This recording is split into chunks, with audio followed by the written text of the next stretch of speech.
where we're going to explore the Jewish community history. What was it like in Bethlehem over the years? Because actually recording this here on the 25th of December, so I thought let's get a bit of Jewish history with regards to this specific date in of itself, and just a few highlights with regards to what went on in that time and who were the rabbis over there. So we're not going to go too much involved, but we'll try and get some understanding, let's just say, in of itself. So like many cities in Israel, Bethlehem is biblically obviously important to Judaism. I think also in Christianity and Islam it's also seen as an important place also. But for Jewish people, Bethlehem or Bethlehem is the burial place of one of the Imahot, Rachel, and reports over of King David HaMelech also. So additionally, I think Shmuel Hanavi, Samuel the prophet, would anoint the future King David in Bethlehem also, as we learn about in the book of Samuel in chapter 16, verses 1 to 13. And I believe David's ancestors, Ruth and Boaz, would get married in Bethlehem also. And that's another interesting insight over here. So why for Christians is it significant? I think Bethlehem is recognized for Christians, let's say in the Gospels of Matthew and Luke, as the birthplace of Yoshua, or you could say Jesus also. And is one of the religious, let's say, their sites over there around the world. And the town is inhabited by, I think, one of the oldest, let's say, Christian communities in the world. Now, I think many Christians had fled the city out of fear of persecution by the Palestinian Arabs at stages of time, if I'm not mistaken. And Bethlehem also was first settled, I think, by Canaanite tribe, who I think named the city Bethlehem, if I'm not mistaken. And they built their own temple around there. Let's say it's one of their gods, which obviously we, as an Orthodox Jew channel, we don't, we learn all about that. We've got our Hashem, and we don't accept any other religions, any other idolatries, God forbid, or anything like that. And I think they would call their god Lahama, if I'm not mistaken. And it was on a mount of the Nativity, I think it's spoken about before.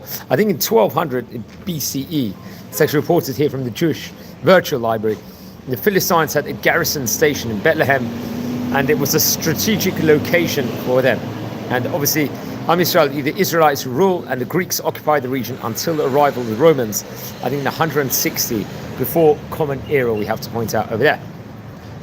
The city is actually located just 5 miles south of Jerusalem, the capital of Israel, and was turned over to the Palestinian Authority as a result of the 1995 Israeli-Palestinian interim agreement. At that stage in time, obviously many people would disagree with this agreement that took place, and we see all the troubles that felt.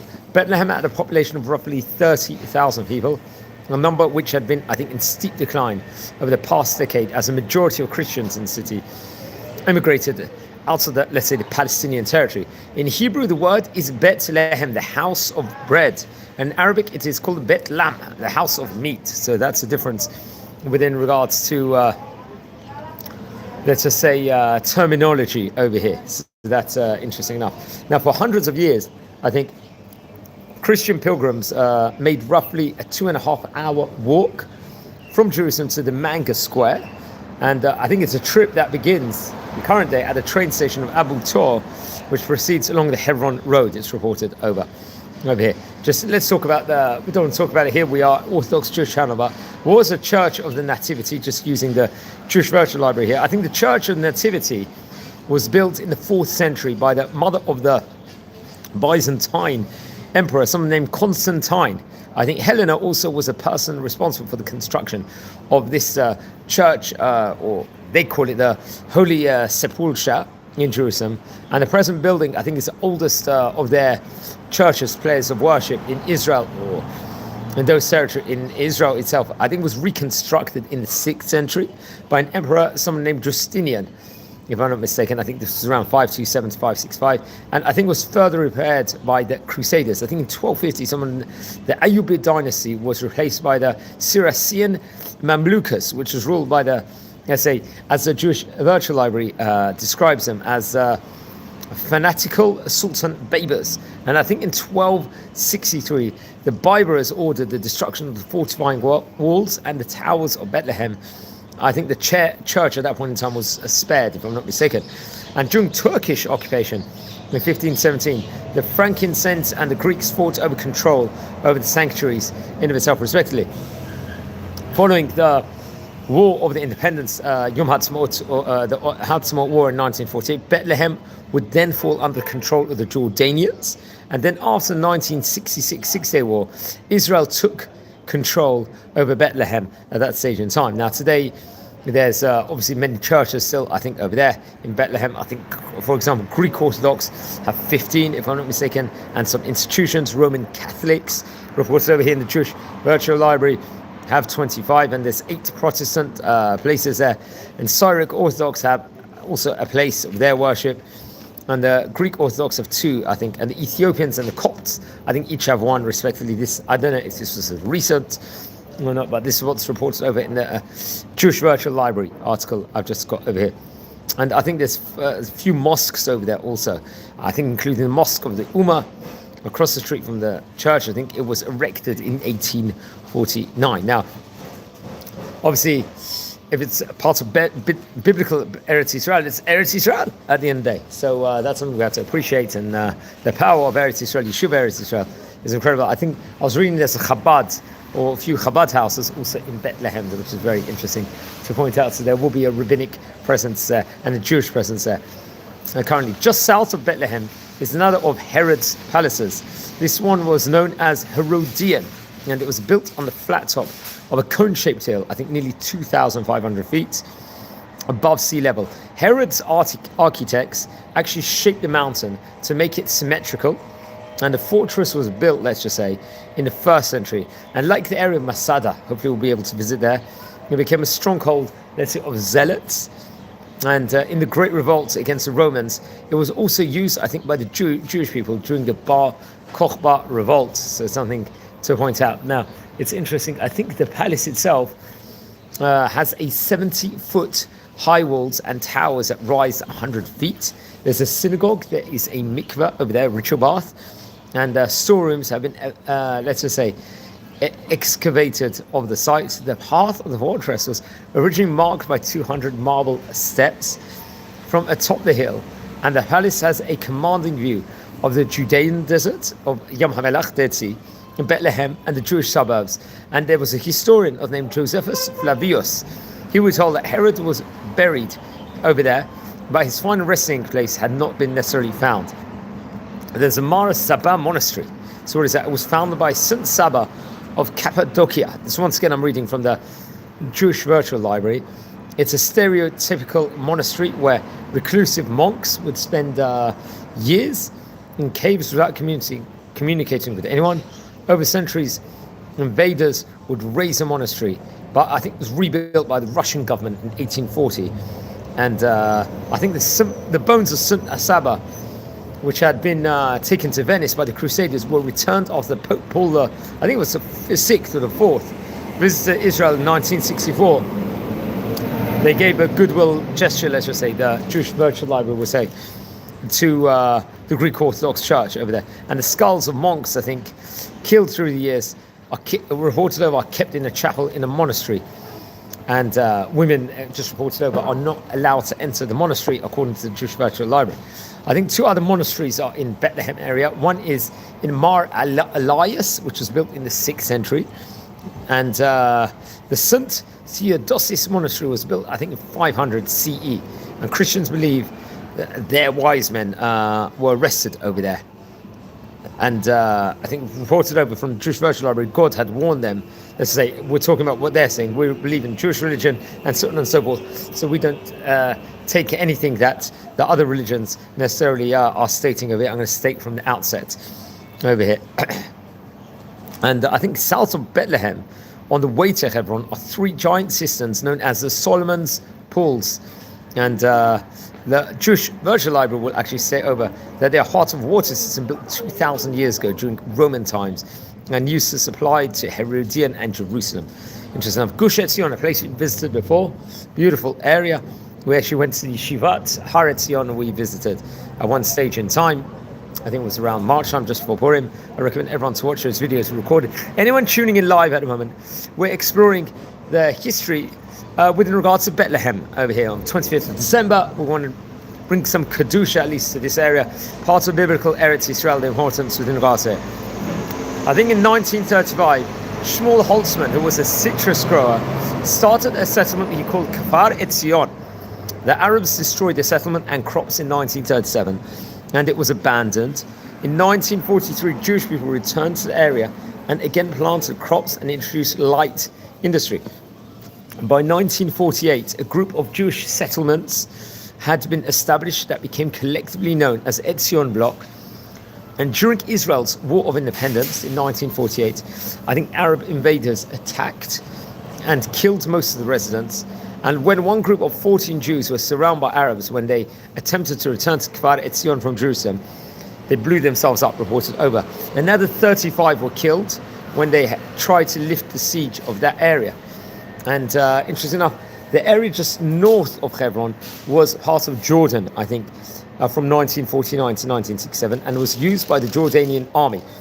Following the 1967 war, Jews, many survivors from 1948, would return to resume farming in the area. Local kibbutzim and moshavim had produced turkeys, flowers, and candles. Kibbutz Gush Etzion has a museum recounting the history of the Jews in those settlements also, which I have to point out. Let's talk about the Israel and Judean period, another period over there. Archaeological confirmation of Bethlehem as a city of the kingdom of Judah was uncovered in 2012 at the archaeological dig of the city of David. Let's just say, in the form of bulla, a seal impression of dried clay. In ancient Hebrew script that reads, from the town of Bethlehem to the king. According to excavators, it was used to seal the string clothes of shipment of grain, wine, or other goods sent as tax payment in the 8th and 7th century BCE. So just another tidbit. I think various scholars, biblical scholars, will actually also point out over here. Now I'm reading from Wikipedia. Now, Bethlehem is located in the hill country of Judea, may be the same as the biblical Ephrat, if I'm not mistaken, which means fertile, as there's a reference to it in the book of Micah as Bethlehem Ephrat or Bethlehem Ephrat. The Hebrew Bible also calls it Bethlehem Judah over there. That New Testament will, I think, describe it as city of David. And it's first mentioned in the Torah, I think, where the matriarch Rachel died and was buried in the book of Bereshit in Genesis in chapter 48:7. And Rachel's tomb was a traditional gravesite that stands at the entrance of Bethlehem.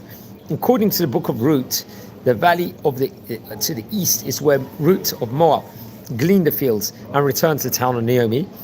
In the book of Shmuel, Bethlehem is mentioned as a home of Yishai, Jesse, father of King David of Israel, and the site of David's anointment by the prophet Shmuel. It was from the well of Bethlehem that 3 of his warriors brought him water when he was hiding in the cave of Adullam. I think there was, in the 4th century, I think there was a pilgrim of Bordeaux would report sepulchres of David, Ezekiel, Asaph, Job, Eob, also known as Yishai, Jesse, also known as, and Shlomo, Solomon was located near Bethlehem. I think from 1517, during the years of Ottoman control, custody of the Basilica was bitterly, let's say, there was disputed between Catholic and Greek Orthodox churches. By the 16th century, Bethlehem had become one of the largest villages in the district of Jerusalem and was subdivided into 7 quarters. Basilica's family served as the heads of Bethlehem, among other leaders during this period.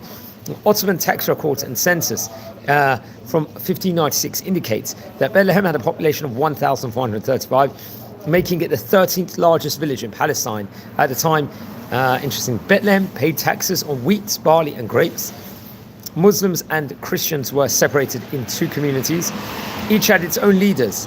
5 leaders represented the village in mid-16th century, 3 of whom were Muslims. Ottoman tax records suggest that Christian population was slightly more prosperous or grew more grain than grapes at that point in time. If I'm not mistaken, I think between 1831 to 1841, Palestine was under rule of Muhammad Ali dynasty of Egypt. And I think during this time period there was an earthquake, and that as a destruction of the Muslim court in 1834 by the Egyptian troops. And it was a reprisal, I think, of a murder of a loyalist, Ibrahim Pasha, during the peasants' revolt in Palestine. And in 1841, Bethlehem would come under Ottoman rule once again, and remain so until the end of the First World War. Under Ottomans, Bethlehem's inhabitants faced unemployment, compulsory military service, heavy taxes, and resulted in mass immigration to South America. And I think in the 1850s, it was reported a population of under 4,000, nearly all of whom belonged to the Greek Church. And also noted that a lack of water limited the town's growth.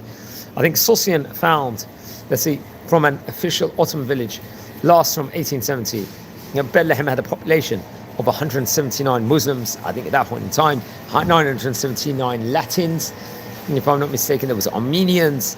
I think the population counted, including men. I think Hartman found that Bethlehem had as many as 520 houses reported over. It was part of mandatory Palestine between 1920 to 1948. I think in the UN General Assembly, I think in 1947's resolution to partition Palestine, Bethlehem was included in the International Enclave of Jerusalem to be administered by the United Nations.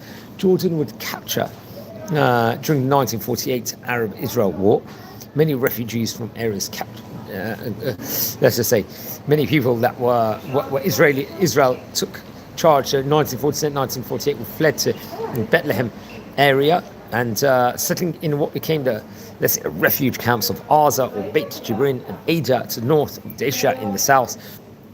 And there was an influx of refugees significantly transformed Bethlehem's Christian majority into a Muslim one. Jordan retained control of the city until the Six-Day War, when Bethlehem was captured by Israel, along with the rest of the West Bank. And following the Six-Day War, Israel took control of the city. And during the early part of the months of the First Intifada, I think it was in 1989, on the 5th of May, Milad Anton Shahin, aged 12, was shot.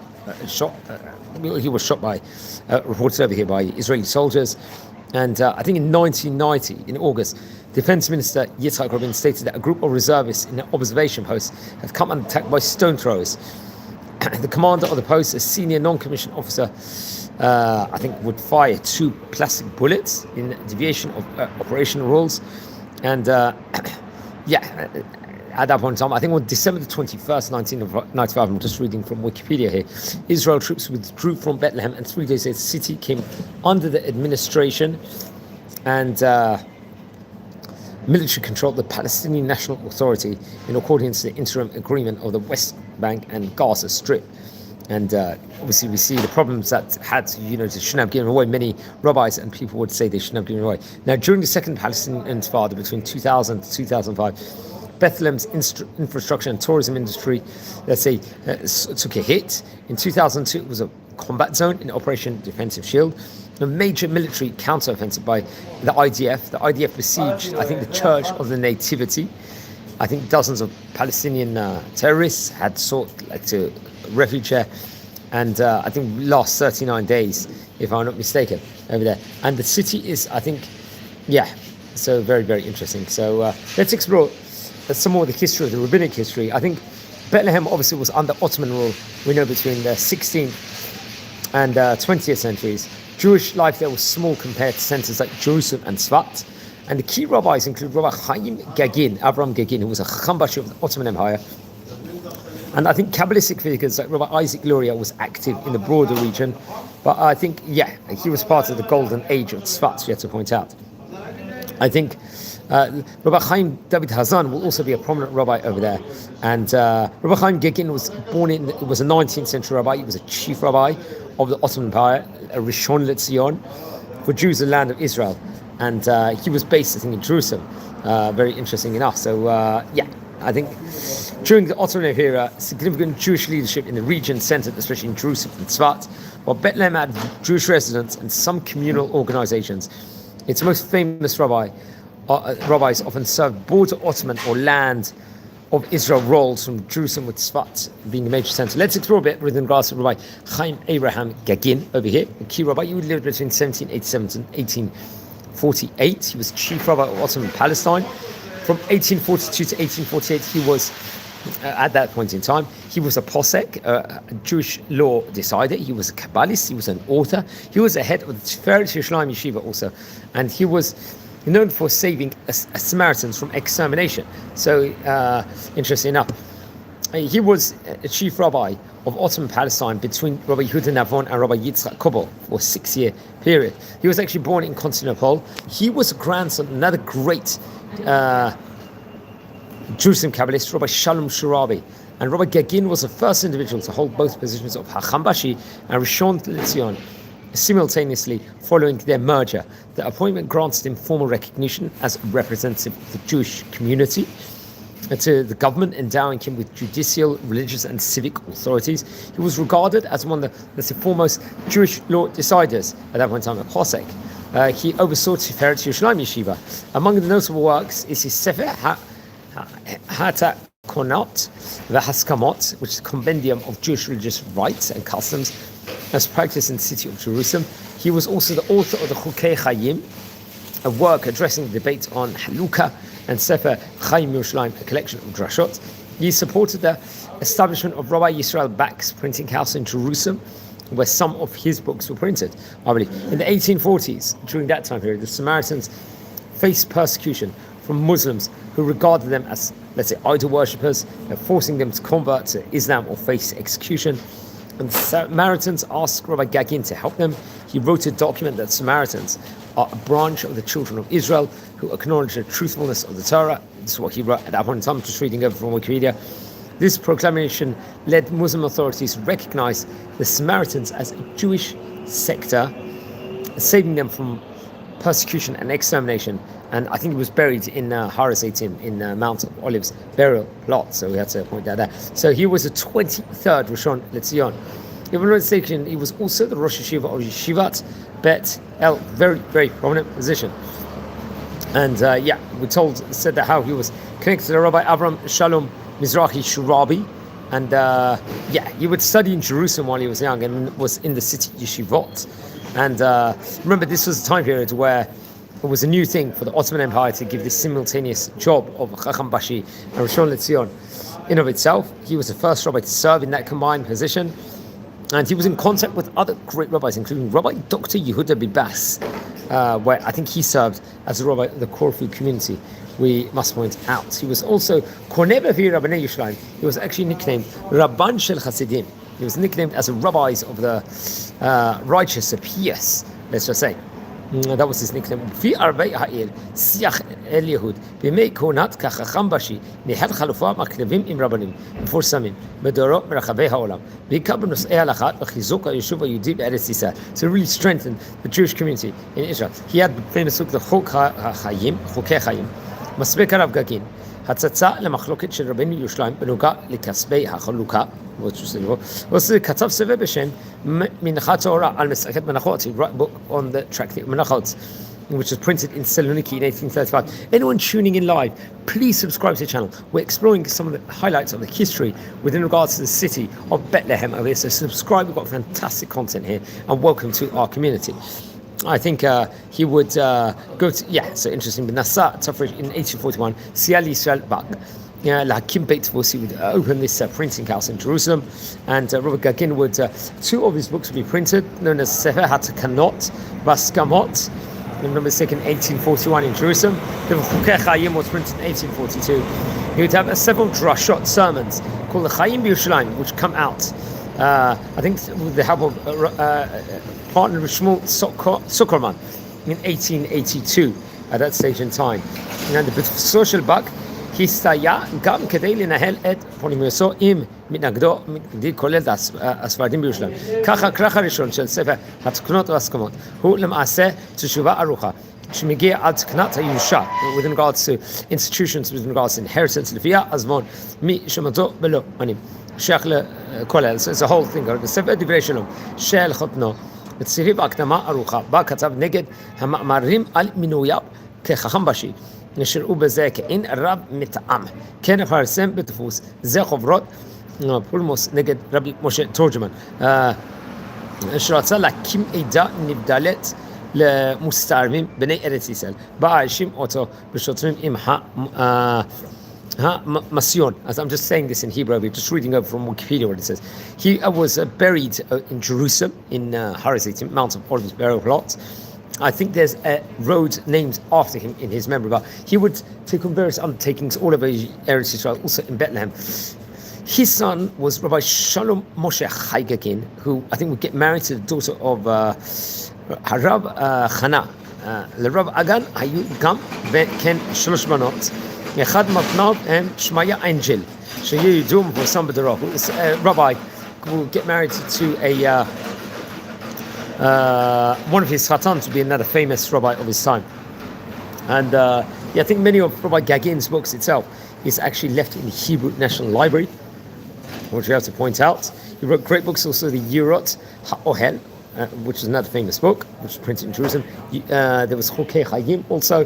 There was Minchat Torah, Chaim Yerushalayim, as we mentioned before, and many other chroniclers and bibliographers will speak about him, including Meir Ben Yahu will bring him down in his books. Yitzchak Ben Tzvi, another famous writer, will bring him up.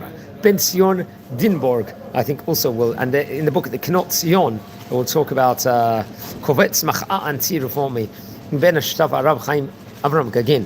הספר התפרסם בקבוצת ועידות ברונשוויג, אספת, yeah, so that will be printed there. So just some highlights. We were speaking about Bethlehem over here today, and just to bring a bit of Judaism and Kedusha to it. There's so much more that we can point out within regards to this specific area, and hopefully maybe a new project we're going to do now over here inside this series is explore the history of various cities all over biblical Israel, what actually happened, who were the rabbis there, what was Jewish settlement periods over there, some archaeological facts, history we've got within regards to those places. That's something I very, very much want to do. So please, everyone, we don't want to lose each other. Please subscribe to the channel now. We've got fantastic content over here on this community. We tour all over Israel.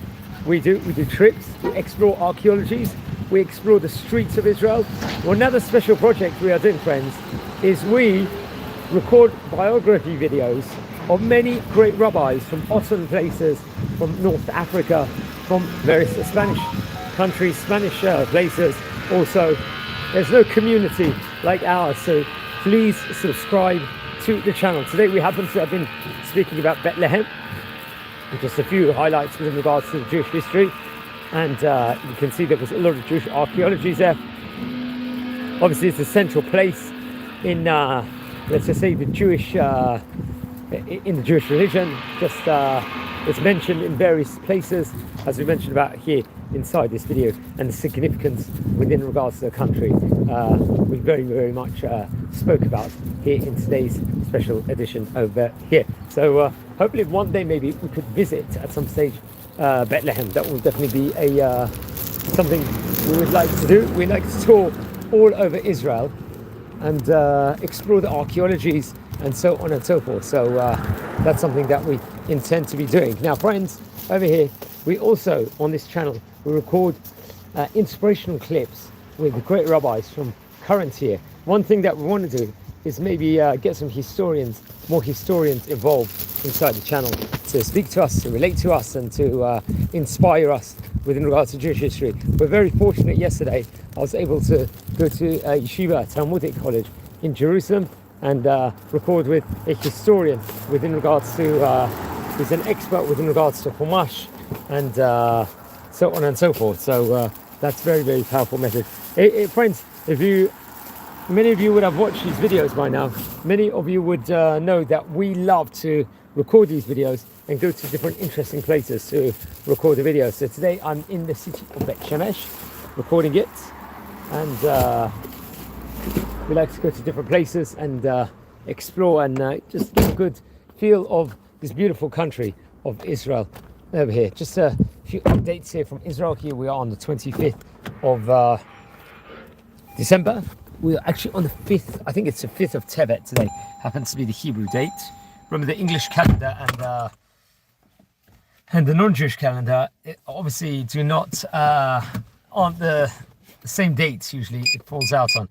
I did a special video talking about last night the history with regards to Xmas and anti-Semitism, how it's affected Israel, and so on and so forth. So I'd very much recommend everyone, if you don't watch that video yet, that clip, please watch it, and it's very, very informative. I try to make it as informative as possible, and yeah, very interesting, just speaking about the history, what went on, anti-Semitism that was connected to this specific date in of itself, and many facts of it. I thought it would be opportune time to speak about it. We spoke about, because today happens to be Xmas, the 25th of December, some of the Hasidic communities would actually not learn Torah. I think it's known as Little Nacht, this specific day today. I think it's a Yiddish terminology, but many of the communities, the yeshiva communities, will keep learning Torah over here.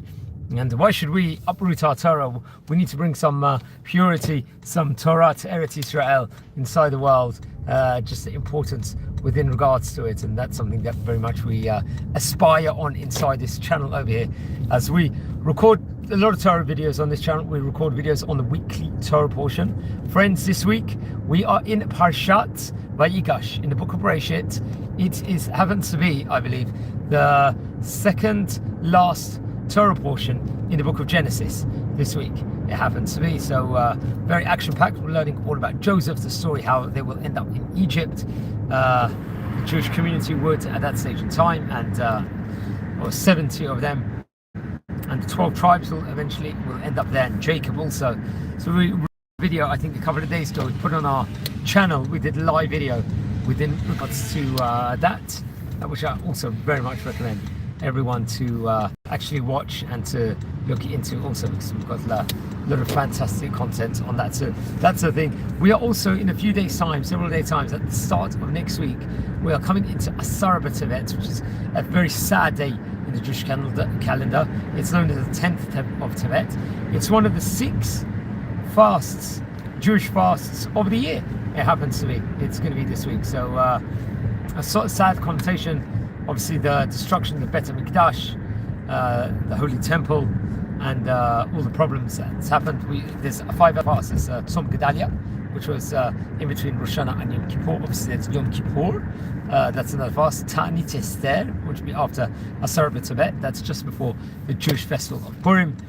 And Shiva Asar B'Tammuz on the 17th of Tammuz, and the 9th of Av. So many of these have sad connotations of destruction of our temple, where we're commemorating and very much seeing the anti-Semitism that has been all throughout Jewish history, especially since we've got the Torah.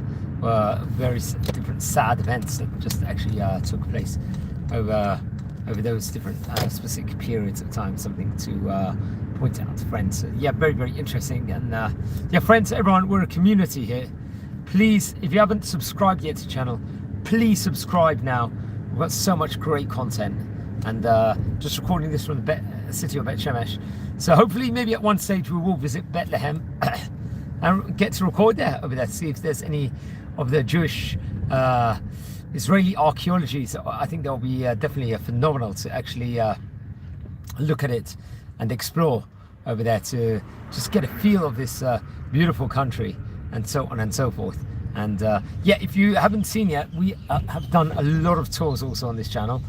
Yesterday we did a lot of recordings all over Jerusalem. Also recorded here on the series, I think, approximate of Bet Shemesh already in all the different parts. So anyone's looking to move to Eretz Israel over here, yeah, please give me a shout. I will be happy to assist in any shape or form. And yeah, it's time for all of Am Yisrael, all the Jews across the world, to come. This is our home. So much great stuff going on at the moment, we have to point out, and good things for Am Yisrael worldwide. So a lot to say within regards to it. And yeah, obviously I'm just recording this here. We happen to be on the 5th of Tevet, and yeah, I think we have a lot of fantastic content over here, just recording this from the city of Bet Shemesh. More things to point out. What's coming up this week? We are planning a lot more great Torah content. The plan is to hopefully, Bezrat Hashem, record about more famous rabbis of yesteryear. That is the plan. If you look back, we spoke about Rabbi Gagin today inside this series. The plan is also to speak about more rabbis. We did a separate video about Rabbi Chaim Gagin. I think we recorded that video, if I recollect. It must have been, it was over a year ago, I think, at least. It was at the time period of his Hilula, the time period of his yahrzeit, when the anniversary, let's say, when he passed away. That's when we recorded that specific video of Rav Chaim Gagin. And there was other great rabbis. Hopefully, we'll record another video with regards to the chief rabbis of Jerusalem, of Palestine. At that point in time, there were many, many, many. Rabbi Gagin, I think, was the 23rd one. And remember, many of these chief rabbis had key roles they were playing, not just in Jerusalem, but also in areas like Bethlehem, in those specific key areas in of itself. They would very much take on central roles and do many different essential jobs over there to protect the Jewish community, so on and so forth. It was always seen as very, very important, and so on and so forth. So that's something I'll definitely point out. And hopefully maybe at one stage in time, we will record a separate video on maybe again on the history of the chief rabbi. Now, one thing that we're thinking of doing is maybe publishing a book on the history of the rabbis. That's something very exciting at the moment, which we hope that we could do in the near future. We really, really hope so. And yeah, Bezrat Hashem, there's so many more things to take place. So it's very interesting. I'm recording this at a time here on Thursday. And I like to go on the go when I'm recording all these clips. And yeah, I think many of you that are watching will have already noticed that. We've got some more special videos coming up in due course also. That's something I very much have to point out also at the moment, friends, over here.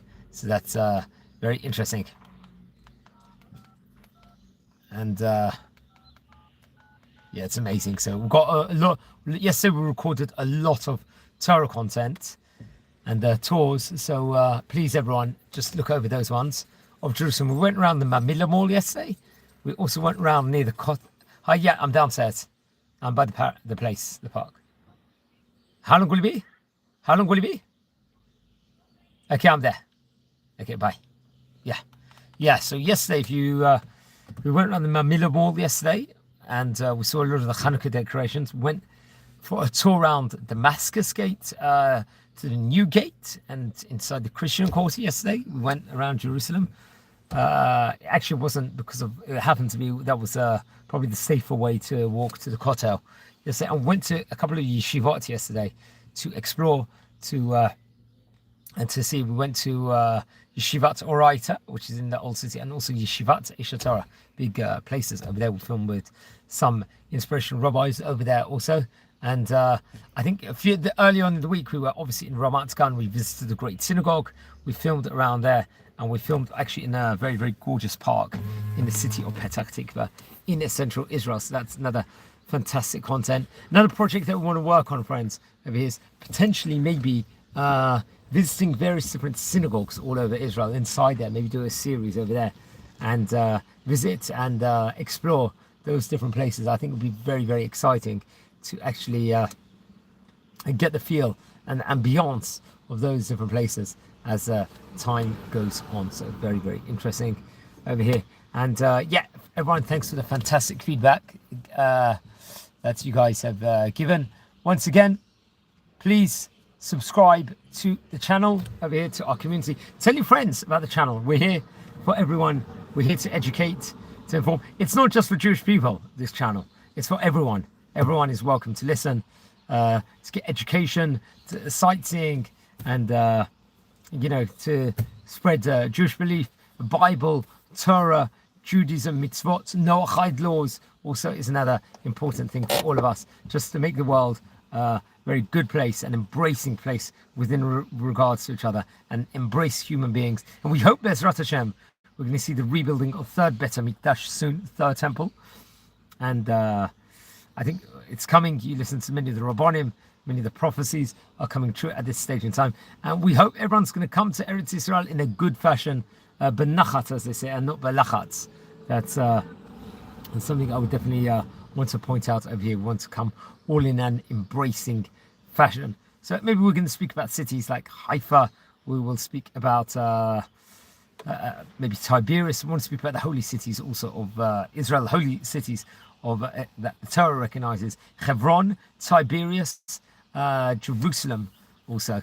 And the fourth one is Jerusalem, Hebron, Tiberias, and Tzfat, obviously. So Tzfat is definitely a place I want to speak about much more, and look at the time period of Rav Yosef Karo and all the great mystics of Tzfat, and definitely explore that and to travel there. I've got some friends that live there also that hopefully I'll be able to record with at one stage in time. So that will be very, very exciting, friends, and so on and so forth. But friends, everywhere in Israel is magical, is biblical. There's a mitzvah here in this fantastic country. Every 4 steps you walk, every dalit amot one walks, 4 measurements, let's just say, of steps that will do. It's mitzvah actually here in the Jewish religion. It's a mitzvah here, so a reward. And some people say even driving this is also. Obviously, one's got to have the right intention. Also, I would assume that they're coming in this Eretz Israel. In fact, Abraham was told by God in the book of Bereshit, I think in Parshat Lech Lecha, in the book of Genesis, to walk this land. This is your land. It was promised to us, this land. And we are Am Yisrael. We are the sons of Abraham over here. We're just enjoying the ambience of Eretz Israel, and nothing is like it whatsoever.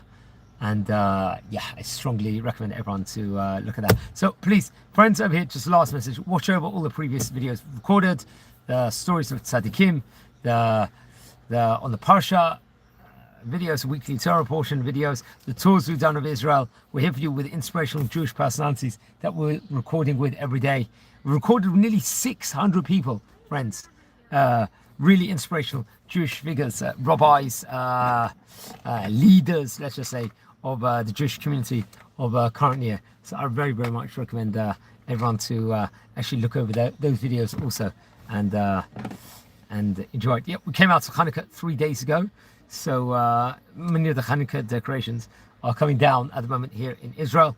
I would recommend everyone please also watch over the Hanukkah videos we did. We did a lot of Hanukkah content where we spoke about the Jewish festival of Hanukkah, also various different Jewish laws connected to it, history, customs. We spoke about what were the customs of Hanukkah and stuff like that. You know, why not learn it again today here, 25th of December. Let's bring our Jewish holidays to the world, and so on and so forth. And I spoke about, you know, the problems for Jewish community people to put Xmas trees on in their house, listen to Xmas songs and all those things. There could be a lot of issues within regards to that also. That's something I have to point out also, friends, over here. So very, very interesting. And I think we're going to call it a day over here. And yeah, everyone, once again, please subscribe to the channel as we are nearing, we're actually bridging to the 8,000 subscribers mark over here, which is a phenomenal achievement. And explore Israel with me and Judaism with me, and so on and so forth. I'm about soon to go to different parts of Ramat Bet Shemesh. There's a lot of archaeological parts. Also, if you're visiting Ramat Bet Shemesh, I'm here quite a lot, and there's so much archaeology here also to do with in regards to the Torah, Nevi'im, and the Ketuvim on different holy books also, which I recommend everyone to go to. One of my favorite videos that we recorded was at the Tel Yarmut. We did a whole entire tour over there. That's actually based in an area called Ramat Bet Shemesh Dalet over here. So that's yeah, that's very, very interesting. So everything I'm just was stating sources from the Jewish Virtual Library over here today, from Wikipedia I was using as a source over, and all those different places. So that's something I would definitely point out over here. So very, very interesting. Bethlehem, as we said before, means a house of bread in Judaism. Lechem is obviously bread, and Beit or Bayit is a house. That's something to just point out with regards to just to gain a bit of Hebrew Ivrit vocabulary, because I think it's very important that we to actually garner that up also. So over here, so very, very interesting. Oh, one more thing I forgot to say. I'm doing a daily Talmud tidbit every single day on this channel, where we speak about daily. Everyone across the world learns a page of Talmud together. Many people, not everyone, but many people do. Many in the Jewish community. So we will give a short tidbit every single day of inspiration within regards to what's going on in that specific page, which everyone in this community will learn across the world. It's called the Daf Yomi. So be sure to check out the clips that we've recorded on the daily page of Daf over here. And there's so much that we've spoken about over there, and very, very exciting content within regards to that. It's called Daf Yomi. At the moment, we're learning Mesechet Zvachim, which is all about korbanot, sacrifices in the Holy Temple, which Be'ez Hashem will be rebuilt ASAP now. We want Moshiach to come. We want Moshiach now. We want Moshiach now. We want Moshiach now. We want Moshiach now.